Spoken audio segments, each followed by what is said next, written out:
بایزید بستامی رحمۃ اللہ علیہ کا زمانہ مبارکہ تھا، تو ایک یہودی اور مسلمان کا دوستانہ تھا. تو وہ یہودی سے وہ مسلمان دوست روز کہتا تو مسلمان ہو جا، وہ ٹال دیتا، کہتا چل یار ٹھیک ہے انشاءاللہ خیر ہو جائے گی. جس طرح انسان ٹال مٹول کرتا ہے نا اپنے جملوں میں، وہ ٹالتا.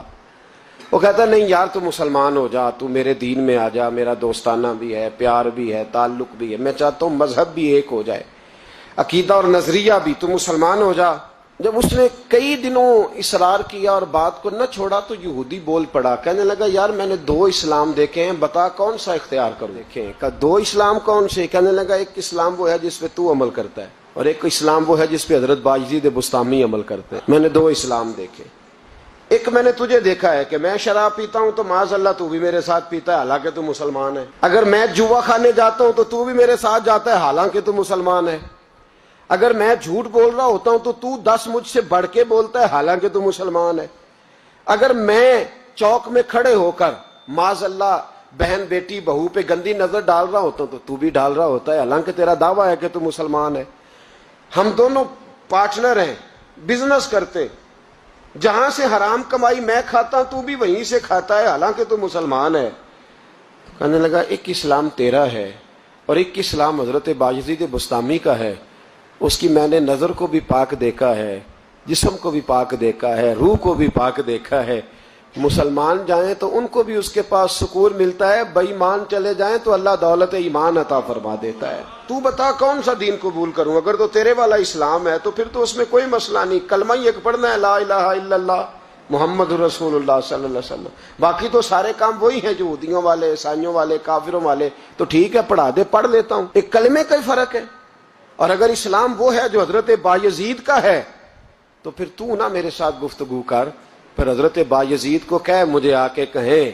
اس لیے کہ اگر اسلام وہ ہے جس کی حضرت بایزید جس پر عمل کرتے ہیں تو میں کل بھی کلمہ پڑھنے کو تیار ہوں، میں آج بھی کلمہ پڑھنے کو تیار.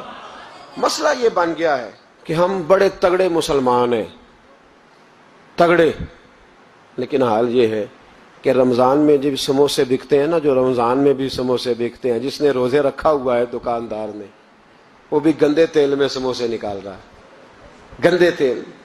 رمضان المبارک میں بھی جو پکوڑے بیچ رہا ہے نا، تو اس نے وہ والا بیسن خریدا ہے جو سب سے سستا ملتا ہے. اے مسلمان، یہ نہیں سب اس کو کوئی بندہ کہہ دے تو مسلمان نہیں، تو گریبان سے پکڑ لے گا، گرا لے گا.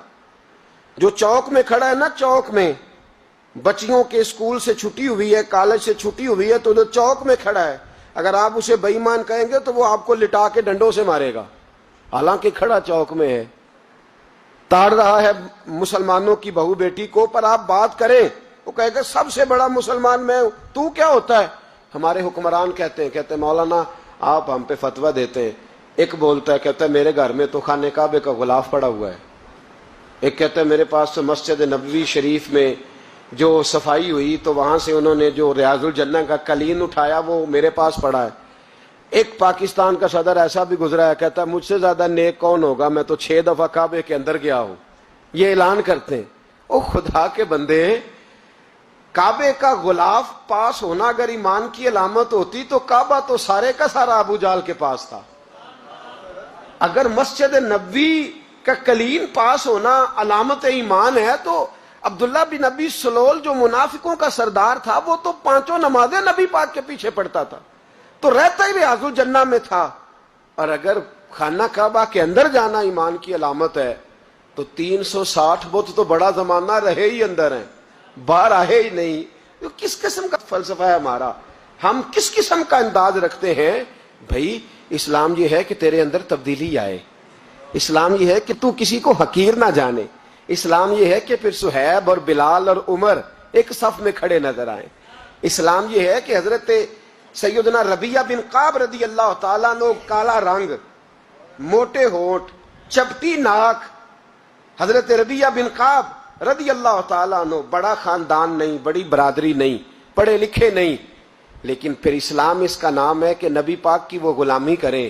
اور حضور ان سے کہہ دیں کہ جاؤ فلانے سردار سے کہہ دو جا کے کہ میں تیری بیٹی کا نکاح اپنے اس کالے رنگ کے غلام سے کرنا چاہتا ہوں. تو وہ غلام جا کے پیغام دے تو باپ اور ماں تو مہلت مانگے سوچنے کی اور کہیں شام کو بتائیں گے، اور بیٹی بول کے کہے نہیں یہ کفر کا دور نہیں، یہ اسلام کا دور ہے. سوچیں بدل گئی ہیں. کوئی چھوٹا نہیں، کوئی بڑا نہیں، کوئی چودھری نہیں، کوئی کمی نہیں، سارے ایک ہیں. اور بیٹی بول کے کہ ابا جی میری فکر نہ کرو، اگر نبی پاک نے کالے رنگ کے حبشی غلام کا رشتہ بھیجا ہے تو آپ مجھ پر زیادہ مہربان نہیں، میرا رسول مجھ پر زیادہ مہربان ہے. آپ مجھے بھیجیں، میں اسی کے ساتھ نکاح کروں گی. مجھے امید ہے رب رسول مجھے ضائع نہیں کر. پھر سوچیں بدل جائیں.